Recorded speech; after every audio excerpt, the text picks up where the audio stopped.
На историю атомной энергетики смотрят по-разному, изучая со всех сторон. Но общепринятый подход через даты важных открытий, через имена ученых, проводивших важнейший эксперимент.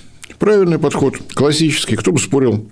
Но при этом как-то не очень пристально изучаются факты, которые лично мне кажутся самыми удивительными и интересными. Атомная энергия в 30-е годы минувшего века была не только новейшей ветвью физики, как науки. Она просто требовала развития совершенно новых направлений промышленности, ранее человеком просто не требовавшихся. Ученым требовались сверхчистые химические вещества, к примеру, графит с частотой 99,99%. Ученым требовались невостребованные ранее радиационно стойкие материалы для насосов и компрессоров. Когда напоминают о том, что Манхэттенский проект обошелся Соединенным Штатам в 2 миллиарда тогдашних долларов, как-то стесняются анализировать, куда ушла такая прорва денег. Расходы на наш отечественный проект в свое время засекретили так, что и в наше время невозможно определить, какими они были. Создание совершенно новых отраслей промышленности требовало огромных организационных усилий. Потому, на мой взгляд, атомная энергетика – это единый сплав работы ученых, промышленников и организаторов, которые обеспечивали всем необходимым и ученых, и новые сектора экономики. Вот с этой точки зрения и предлагаю пробежаться от «ты помнишь, как все начиналось?» до дня сегодняшнего.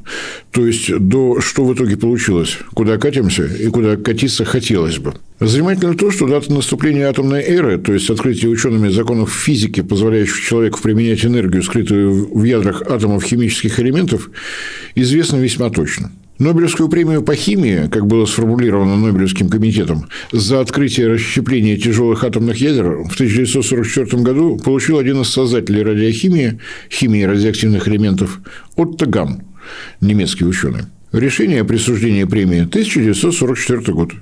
Вручение премии директору химического института имени Кайзера Вильгельма, входившего в урановый клуб, который в интересах вермахта вел разработки создания атомной бомбы, в торжественной обстановке состоялось в 1945 году без присутствия награжденного. Ган был интернирован американской группой спецназначения «Алсус» и в декабре 1945 года находился в следственном изоляторе Фаринг-Холл в Англии, где чередой шли допросы этого важного участника немецких ядерных исследований. В ФРГ Гану разрешили вернуться уже в 1946 году, поскольку, как выяснилось, участие в попытках создания атомного реактора он не принимал. Занимался, как и положено по профессии, изучением результатов облучения и продуктов деления. Эксперимент, в котором было впервые зафиксировано деление ядер урана с образованием изотопов бария и лантана, был проведен 19 декабря 1938 года Отто Ганом, его ассистентом Фрицем Штрассманом при участии лаборанта Пауля Геккера.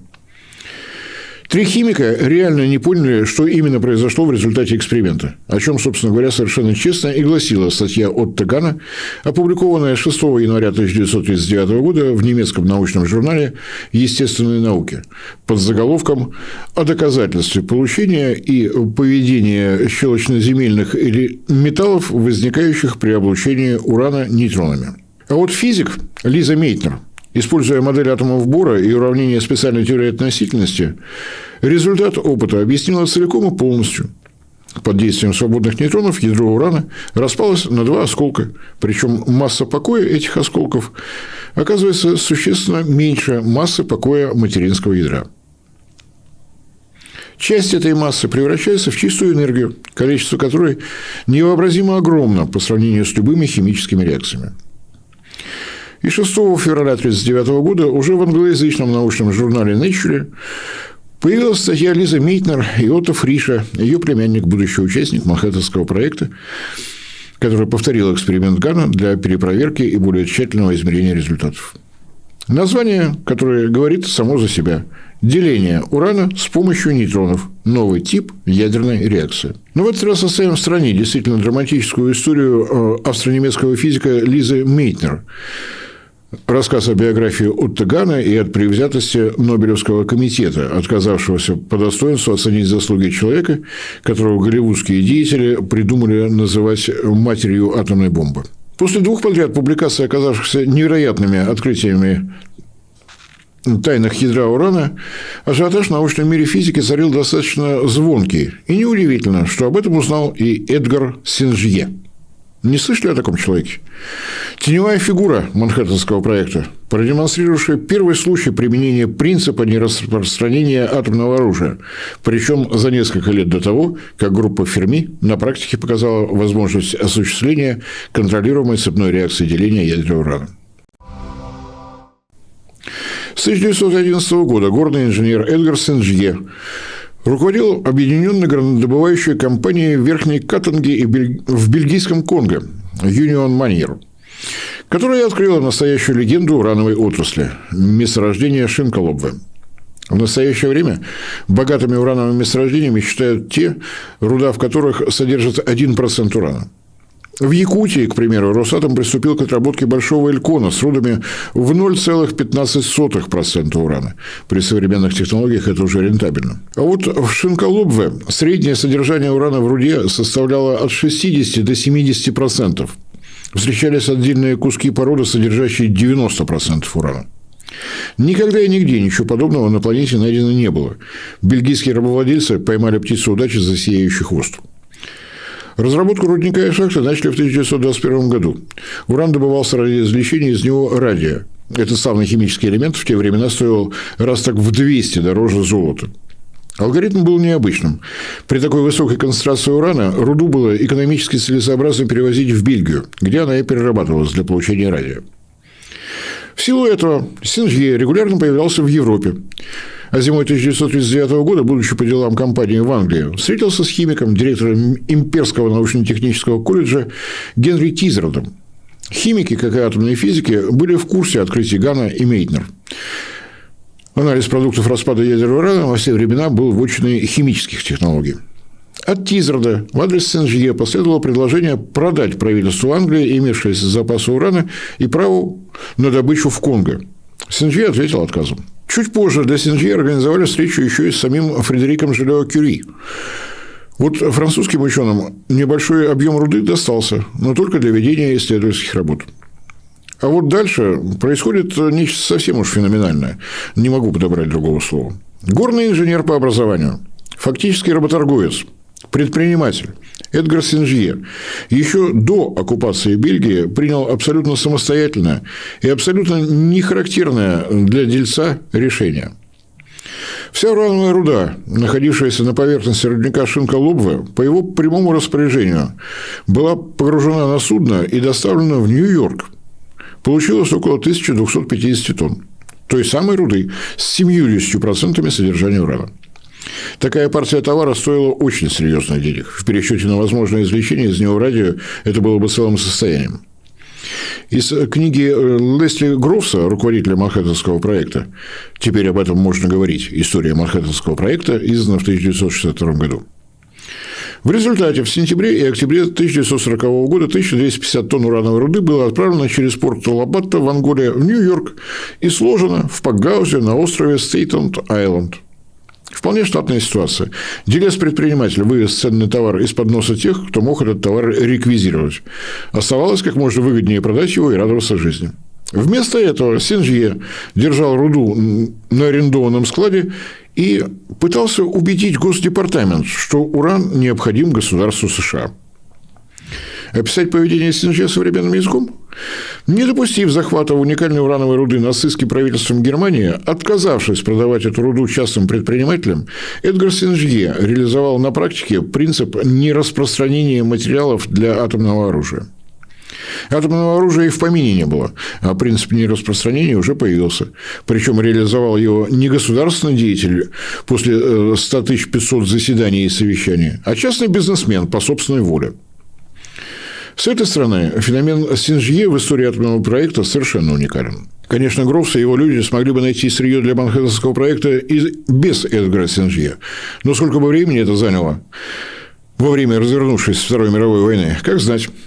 Но то, что без Сен-Жье и конголезского урана атомной бомбардировки Японии в 1945 году не произошло бы, уверен, точно на все 100%. Хронология событий, если коротко. С 1940 по 1942 годы Сен-Жье трижды встречался с представителями Госдепа. Трижды пытался заинтересовать этих людей ценным грузом, хранившимся в Пакгаузе на острове Стейтен. Трижды получил отказ. 13 августа 1942 года решение Рузвельта по расширению S1 Project до уровня Manhattan Engineer District в обиходе Манхэттенский проект. Первый руководитель – полковник инженерного корпуса армии США. 17 сентября – смена полковника на полковника. Полковник инженерного корпуса армии США Лесли Грофс, до этого момента мирно руководивший строительством здания Пентагона, становится новым главой Манхэттенского проекта. Правда, через неделю Грофс стал уже бригадным генералом, но это уже отдельная административная история. Вернусь к датам. 17 сентября 1942 года. Назначение Грофса на пост главы Манхэттенского проекта. 18 сентября. Дата встречи Грофса и Эдгара Сен-Жье. И еще одна цитата из книги Грофса. Час спустя я покинул кабинет Сен-Жье, унося с собой предварительное соглашение о немедленной передаче нам всей руды из Стейтенд-Айленда, а заодно и всей руды, находившейся на поверхности земли в Конго. Проект соглашения был написан на первом попавшемся под руку клочке желтой бумаги и скреплен вместо печати простым рукопожатием. Подробный текст письменного соглашения предполагалось составить несколько позднее. Сутки. Всего сутки потребовалось военному инженеру-строителю на то, чтобы а. понять критическую важность наличия урана для атомного проекта, и б. через своих свеженазначенных помощников выйти на урановые залежи в пределах города Нью-Йорк. Сен-Жье – единственный человек в истории атомного проекта, чьи усилия вообще не вписываются ни в какие концепции. Он не имел никакого отношения ни к физике, ни к химии, как к наукам, развивавшим свои новые радиационные направления, ни к системе государственного управления. Но его усилия привели к тому, что нацистская Германия не смогла заполучить нужного количества стратегического сырья. И к тому, что Манхэттенский проект был реализован в те сроки, которые мы с вами знаем. Да, должен оговориться, то, что в сегодняшней передаче много внимания будет уделено Штатам, это не потому, что я испытываю хоть какую-то симпатию к этой стране. Но факты остаются фактами. Именно в рамках Манхэттенского проекта впервые была осуществлена контролируемая реакция деления ядер урана на первом в мире реакторе. Здесь впервые было создано атомное оружие. Впервые оно было использовано для уничтожения людей. И, как ни удивительно, здесь же впервые заговорили о том, что дальнейшее распространение этого мощнейшего способа массового убийства нужно, если не запретить, то поставить под максимально жесткий контроль. Инициатором был не Лесли Грофс. Этот мистер вообще никаких угрызений совести по поводу убийства сотен тысяч жителей Японии не испытывал. Грофс оказался идеальным исполнителем, вытянувшим все организационные вопросы проекта, подобного которого никогда и нигде никто не пытался реализовать.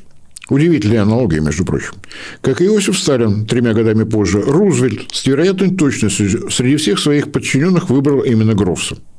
Даже более того, если Иосиф Виссарионович был хорошо знаком с Лаврентием Павловичем, куда как ранее августа 1945 года, то Грофс с президентом своей страны не встречался. Да, как организатор грандиозной стройки, повторю, именно полковник Грофс руководил строительством монструозного здания Пентагона, полковник инженерных войск был хорошо известен, но в узких кругах.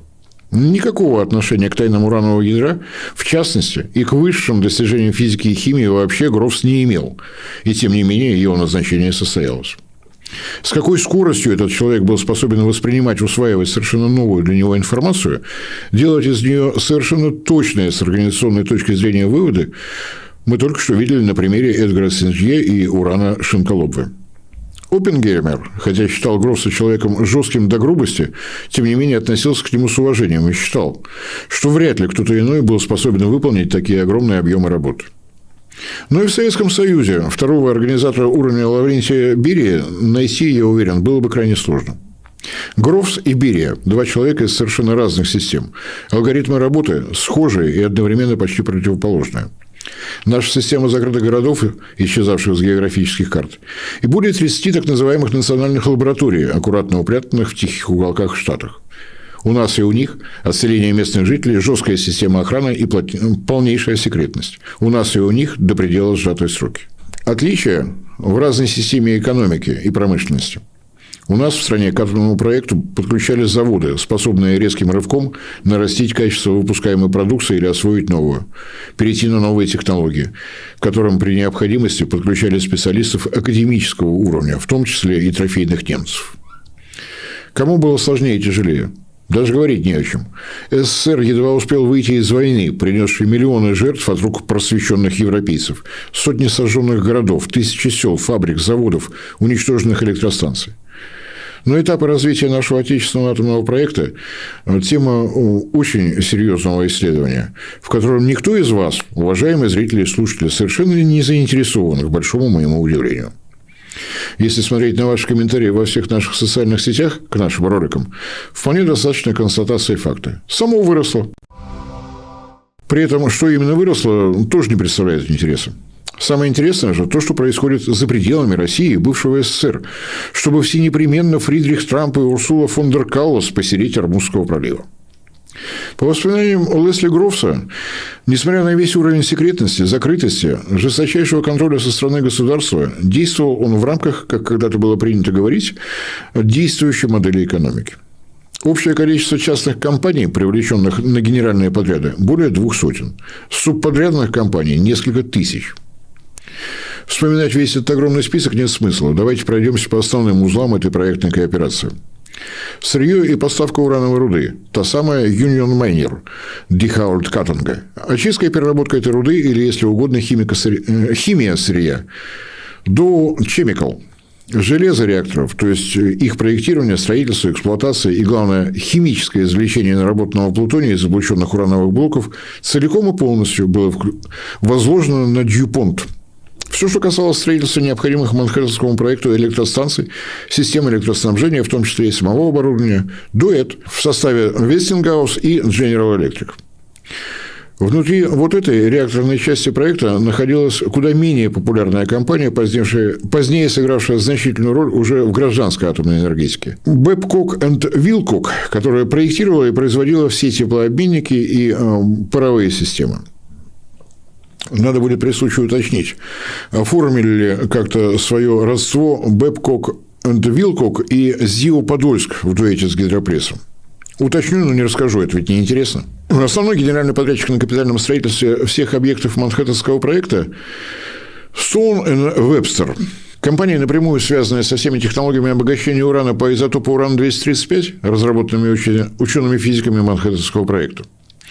Термодиффузионное обогащение. Обогащение за счет температурных градиентов.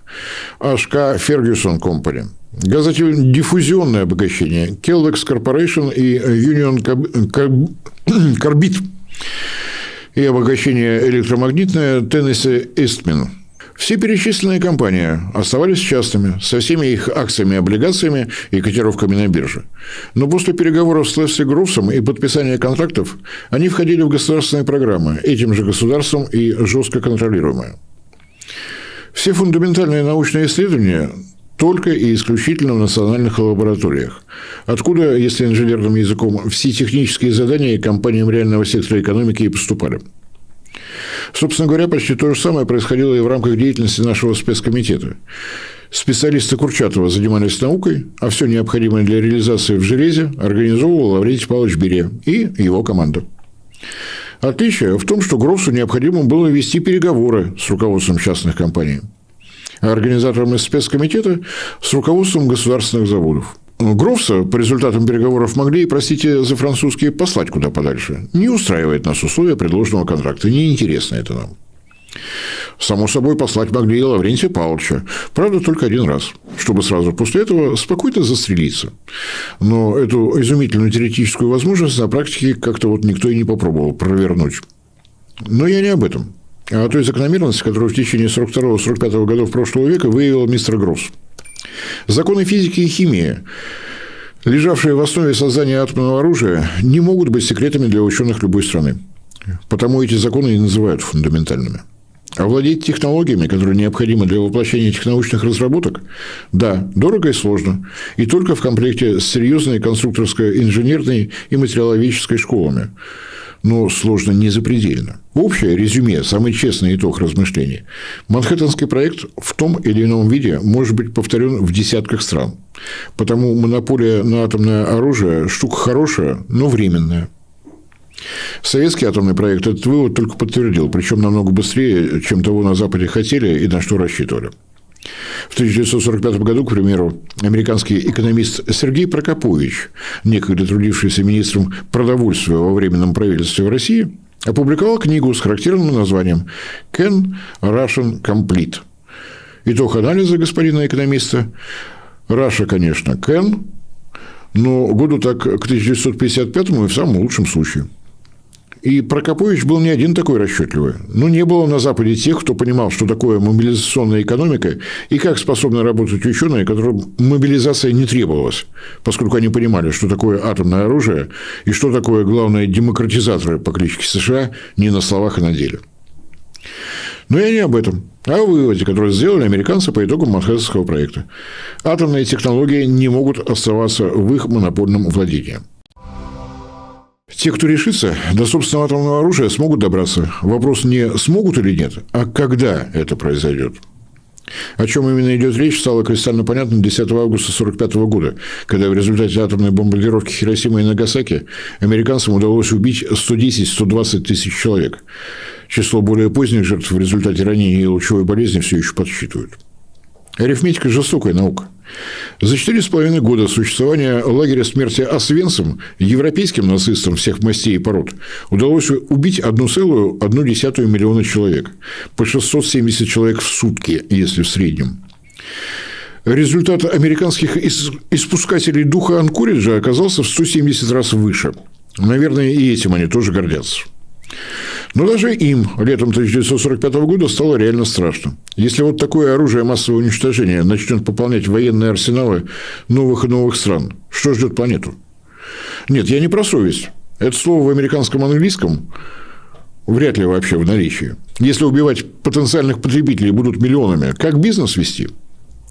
Но это я, разумеется, утрирую. А в реальной жизни на дыбы встали многие из тех самых ученых, которые работали в Манхэттенском проекте. Они ведь были убеждены, что создают оружие, предназначением которого должно было стать прекращение бойни, которую организовали немецкие нацисты.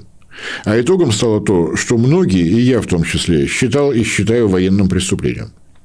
Призыв к немедленному запрещению ядерного оружия был услышан во многих странах мира. Ужасающий пример Хиросимы и Нагасаки не давал покоя многим. Снова пробежимся по хронологии, но теперь уже не по ядерной, а по антиядерной. Человек испугался того, что сам же и создал. Устав ООН был утвержден на международной конференции, которая происходила в Сан-Франциско с 25 апреля по 26 июля 1945 года. Инициаторы его созыва – Англия, СССР и США. Участвовали представители 50 государств, которые и являются организаторами Организации Объединенных Наций. 26 июня 1945 года – дата подписания Устава ООН, а 24 октября того же года Устав вступил в силу, и эта дата отмечается как День ООН. Первая сессия Генеральной Ассамблеи ООН началась 10 января 1946 года. На ней были решены основные оргвопросы. Сформирован Совет Безопасности и избран первый генеральный секретарь, министр иностранных дел Норвегии Трюгве Ли. И на той же первой сессии Генеральной Ассамблеи 24 января 1946 года была основана комиссия по атомной энергии ООН с формулировкой для решения проблем, возникших в связи с открытием и развитием атомной энергии. Наглядное такое доказательство того, что от трудовых подвигов Манхэттенского проекта у многих волосы дыбом стояли, мне кажется. Генассамблея не просила, а требовала от комиссии пакет предложений по 4 направлениям. Расширение сотрудничества между всеми странами, расширение обмена базовой научной информацией в мирных целях. Контроль над атомной энергией в той степени, которая гарантирует ее применение только в мирных целях. По исключению из национальных вооружений атомного оружия и по механизму эффективных гарантий в виде инспекций и других средств контроля для защиты государства от опасностей, связанных с нарушением и невыполнением установленных требований. Благие намерения и прекрасные пожелания. Только мы с вами помним некоторые нюансы. У Штатов атомное оружие на тот момент в наличии, промышленность работает без выходных, создавая все больше боезарядов, бомбардировщики США стоят на базах в Европе, Пентагон по мере наращивания ядерного арсенала разрабатывает новые и новые планы уничтожения советских городов. В ответ СССР прикладывает все усилия для того, чтобы создать нашу первую с большой буквы бомбу. И времени в обрез. Напомню, что выход на критический уровень первого реактора F1, физического первого, в нынешнем Курчатовском институте состоялся 26 декабря 1946 года. Мы отставали. Я могу себе позволить без утонченной дипломатии. Нужно было тянуть время, придумывать любые зацепки, чтобы все эти пинчер, бройлер, сайл, шейкдаун, дропшот оставались только на бумаге. Пинчер, разработанный летом 1946 года, это 50 атомных бомб по 20 городам СССР. А дропшот в конце 1949 года – это уже 300 атомных бомб и 200 наших городов. Демократия на марш, как говорится. Первое заседание комиссии по атомной энергетике ООН прошло летом 1946 года, на котором в качестве представителя США выступил Бернард Барух, который к тому времени, наверное, уже сбился со счета, советником скольких президентов США он уже поработал. Мое личное впечатление: один некогда рыжий, а ныне пеги деятель свой стиль выстраивания международных отношений с Баруха и берет. План Баруха, если коротко: комиссию ООН по атомной энергетике вывести из-под контроля Совбеза, чтобы все решения демократичненько принимать большинством голосов Генеральной Ассамблеи.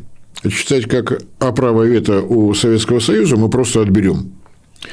Для непосредственной работы комиссии предлагалось создать агентство по атомным разработкам, которое должно было взять на себя выстраивание системы обмена результатами исследований в ядерной сфере. В качестве пряника Штаты соглашались передать этому агентству и свои наработки, но только после выполнения еще одного маленького условия.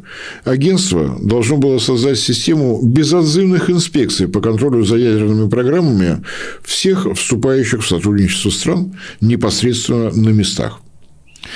Агентство, инспектора, поиск нарушений и невыполнение требований, доклад комиссии ООН по атомной энергетике и голосование на Генеральной Ассамблее. Требование было одно, простенькое. Все страны, согласившиеся на такое сотрудничество, должны были отказаться от создания ядерного оружия.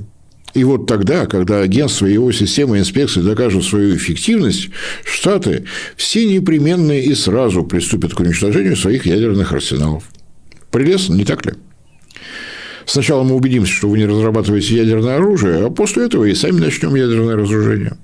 И вот этот план Барух, ничтоже сумнявшийся, и зачитал на заседании комиссии по атомной энергии.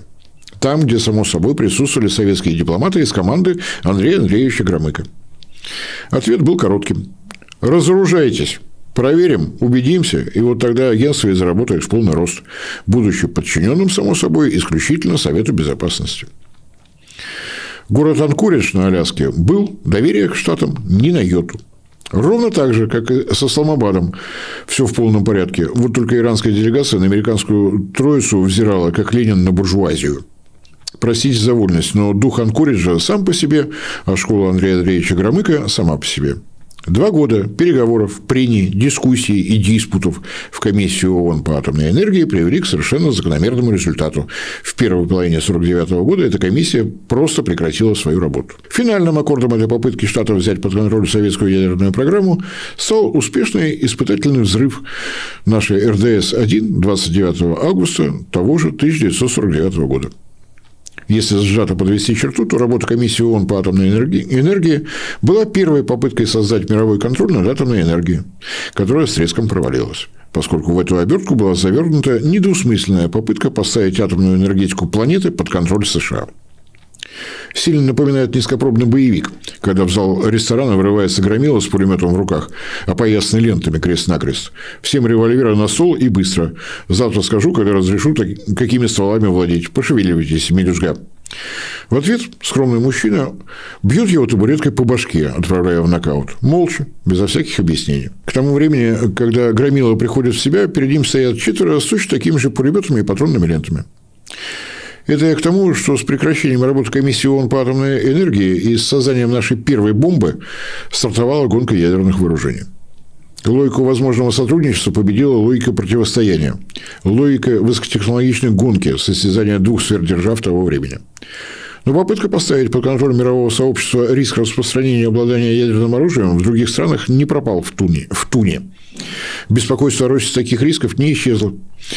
Зато пришло понимание того, что попытка одностороннего жесткого диктата не пройдет. Поступать со своим суверенитетом просто потому, что у покушающихся имеется ядерное оружие, желающих просто не нашлось. И надо отдать должное, в Штатах достаточно быстро сумели понять, что необходимо менять подход. Нужно было попытаться предложить в обмен нечто достаточно ценное, весомое. Знаменитая речь Эйзенхауэра «Атом во имя мира», она как раз об этом. Но это было только политическое заявление, которое в том же 1954 году было зафиксировано в новой редакции американского закона об атомной энергетике, в той ее части, которая касалась международного сотрудничества. Соглашение раз, два, три. Юридически корректно, параграф номер 123. Штаты готовы предоставлять свои атомные и гражданские технологии, если страна-партнер соглашается на 3 условия. Обогащение по содержанию изотопа урана-235 должно быть только американским. Американские специалисты должны получить право доступа и инспекции всех локаций, в которых находятся делящиеся изотопы, и идет работа с ними. Отказ от разработки и применения технологий и переработки облученного ядерного топлива.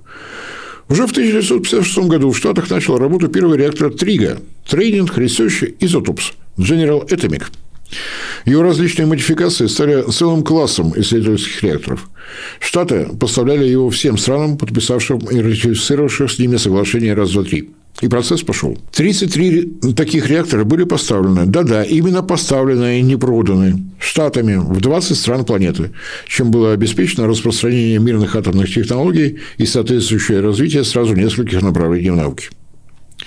Этот удачный пример в комплекте с неудачным опытом комиссии ООН по атомной энергии и легли в основу создания МАГАТЭ – Международного агентства по атомной энергии, которое произошло в 1957 году. Никакого голосования большинством голосов на Генеральной Ассамблее. МАГАТЭ сотрудничает только с Советом Безопасности. Никакого навязывания и диктата. Присоединение к МАГАТЭ происходит исключительно на добровольной основе. Никаких полицейских функций. Инспекторы МАГАТЭ проверяют и контролируют только те сегменты национальных атомных программ, к которым им предоставили доступ. Еще раз, это тонкий момент. МАГАТЭ имеет право инспектировать и контролировать там, где та или иная страна им это позволяет. МАГАТЭ имеет право зафиксировать нарушение и несоблюдение тех или иных правил, но не имеет права каким-то образом кого-то карать в том или ином виде. Нарушение выявлено – доклад Совбезу. И не более того, все остальные решения принимает только этот орган. Таким МАГАТЭ было создано, таким оно и остается. Поэтому наши с вами эмоциональные призывы к МАГАТЭ вести более осмысленные действия на той же Запорожской АЭС на МАГАТЭ повлиять не могут никак, вот никоим образом. Фиксируются нарушения, доклад уходит в Совбез. Нарушения устраняются, доклад уходит в Совбез. И повторяться этот цикл действий может сколько угодно. МАГАТЭ просто выполняет свои функции. Чего-то большего от него требовать нет смысла. Возможно, инспекционная, контролирующая часть работы МАГАТЭ интересна. Пишите в комментариях, при необходимости могу рассказать, что такое гарантия МАГАТЭ, как возникли предпосылки и как был создан договор о нераспространении ядерного оружия, как он постепенно обрастал договорами о запрете проведения ядерных испытаний на Земле и под землей, в воздухе и в водной среде, как расширялась сфера контроля и учета МАГАТЭ. Но это ведь только одна из двух составляющих работы МАГАТЭ. Важная, но не единственная. МАГАТЭ едино, но в двух лицах. У этой организации изначально двойственная природа – распространение мирных атомных технологий и снижение рисков их военного использования. Содействие развитию со стороны МАГАТЭ – это помощь странам в развитии атомной энергетики, целая система передачи знаний и обучения специалистов, поддержка национальных научных программ и все, что с этим связано. Без этого просто никак. Ведь согласие подписывать гарантии МАГАТЭ – это уступка части своего суверенитета, на которые государства идут только в обмен на существенные преимущества. МАГАТЭ помогает запускать ядерные программы, консультирует по безопасности, в том числе и по законодательству, которое должно отвечать требованиям договора о нераспространении ядерного оружия, поддерживает инфраструктуру и расширение доступа к технологиям, помогает интеграции развивающихся стран, активно работает в медицине, радиотерапии, сельском хозяйстве, водных ресурсах, промышленности. Если до предела утрировать, то алгоритм прост. Хочешь конфетку? Гарантирую, что не станешь разрабатывать ядерное оружие. А конфеток у МАГАТЭ реально много. И мне кажется, что раскрытие вот этой темы куда интереснее, чем всевозможные истории с попытками снижения рисков распространения ядерного оружия, среди которых есть успешные и не очень, и даже совсем неуспешные. Об этом любят рассказывать политологи и специалисты по геополитике. И в том случае, если они оказываются способны на объективный, непредвзятый анализ, это здорово. Мне же кажется, что самый интересный департамент МАГАТЭ – это департамент атомной энергии. Именно он разрабатывает рекомендации и оказывает помощь странам в создании и развитии ядерной энергетики, от планирования до вывода из эксплуатации атомных электростанций.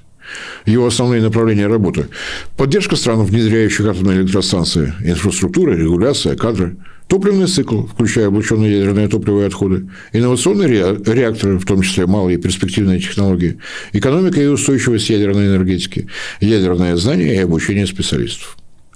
Разумеется, департамент не строит станции сам, а выпускает стандарты и методики, проводит миссии экспертов и организует обмен опытом между странами. Я без всякого стеснения сообщаю, что был рад и местами даже счастлив и горд тому, что в студию нашего маленького, скромного, незаметного канала «Геоэнергетика Инфо» посетил замечательный гость, заместитель генерального директора МАГАТЭ, глава департамента атомной энергии Михаил Валентинович Чудаков. Мне кажется, что разговор в студии получился содержательным и максимально откровенным для человека, занимающего такой пост. Михаил Валентинович не дипломат, как глава МАГАТЭ Рафаэль Гросси, все куда как серьезнее. По окончании Московского инженерно-физического института в 1983 году Калининская АЭС от оператора до помощника директора с участием в вводе в эксплуатацию блоков станции.